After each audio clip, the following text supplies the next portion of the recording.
i7 ગુજરાતનો અવાજ। નમસ્કાર દર્શક મિત્રો, i7 ન્યૂઝ ગુજરાતીની સાથે હું છું આપની સાથે પાયલ બામભણિયા। તો જોઈએ આજના મહત્વના સમાચાર। આંકલાવ તાલુકા શહેર કોંગ્રેસ સમિતિ દ્વારા ફોર્મ નંબર 7 અંગે આંકલાવ મામલતદારશ્રીને આવેદનપત્ર આપી આંકલાવ શહેર કોંગ્રેસ સમિતિ દ્વારા ફોર્મ નંબર 7 વિરુદ્ધ અંગે ધરણા પ્રદર્શન કરવામાં આવ્યું।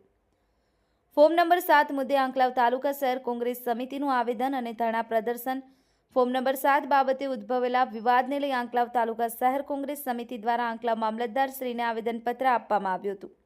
આવેદનપત્ર આપ્યા બાદ કોંગ્રેસ સમિતિના આગેવાનો દ્વારા મામલતદાર કચેરી સામે ધરણા પ્રદર્શન કરવામાં આવ્યું હતું। ધરણા પ્રદર્શનની જાણ આંકલાવ પોલીસને થતાં પોલીસ તાત્કાલિક સ્થળ પર પહોંચી હતી।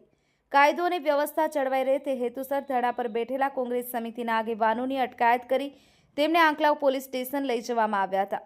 આ સમગ્ર ઘટનાને લઈ રાજકીય વર્તુળોમાં ચર્ચા જાગી છે। જ્યારે કોંગ્રેસ સમિતિ દ્વારા ફોર્મ નંબર 7 મુદ્દે પારદર્શિતા અને ન્યાયની માંગ પુનરાવર્તિત કરવામાં આવી છે। હવે જોવું રહ્યું કે આ મુદ્દે તંત્ર દ્વારા આગળ શું કાર્યવાહી કરવામાં આવે છે। Bureau chief Narendra Sharma, i7 news Gujarati, Anand.